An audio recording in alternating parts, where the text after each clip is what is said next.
It's time now for Women's Health Wednesday. And July is Fibroid Awareness Month. An estimated 20 to 50% of women of reproductive age have fibroids right now and may not know it. And up to 77% will develop them in their childbearing years, that according to Johns Hopkins Medicine. Dr. Brooke Lamparello, an OBGYN with Samaritan OBGYN, joins us now to share what we need to know about this. Dr. Lamparello, thank you so much for coming in. Thank you so much for having me to talk about this very important topic. It really is, and I think a lot of people really aren't aware of what fibroids are. So explain that for us first. Yes. So fibroids are benign, so meaning non-cancerous growth of the muscle of the uterus. They can range in size from as small as an apple seed to as large as even larger than a baby's head. And so it's good to know that they're non-cancerous, but they can still cause some problems here. What are the biggest concerns with having fibroids? Definitely. So some of the most common symptoms of fibroids can be things like heavy or irregular vaginal bleeding and painful periods, pressure, pelvic pain, and bloating. It can also influence things like your bowel function and your bladder function as well. And some of the most difficult circumstances here is that it can potentially affect a pregnancy and make it hard for someone to get pregnant? Yes. Depending on the size and depending on the location of those fibroids, it can impact things like increasing your risk for things like miscarriages or premature deliveries.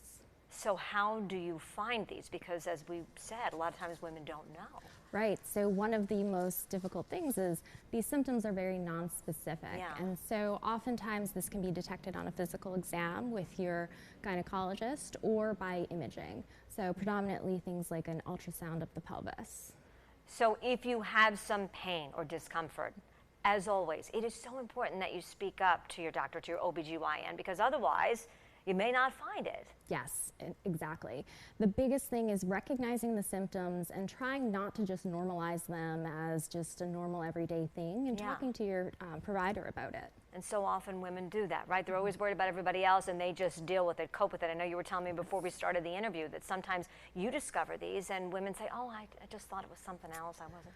Yes, we've had patients here and women who have had very large fibroids and they just say, you know, I just thought I was gaining some weight, I thought I was getting older, I thought I just was normal changes. Yeah. So it's important to recognize those symptoms and it's important to talk to your doctor about them. And even more importantly, there's help. So how do you treat this? Yes, so traditionally, back before we had a lot of different treatment modalities, the treatment was a hysterectomy, but now there's such a huge range of things from medications to non-invasive options and to minimally invasive options that don't include necessarily having to have a hysterectomy. Right, so women should be reassured because a lot of times they hear hysterectomy and maybe another reason why perhaps they might not want to speak up or have the procedure. Yes, exactly. Obviously a hysterectomy is a large surgery, but there are options out there that we can manage your symptoms and alleviate your symptoms and pain and the bleeding.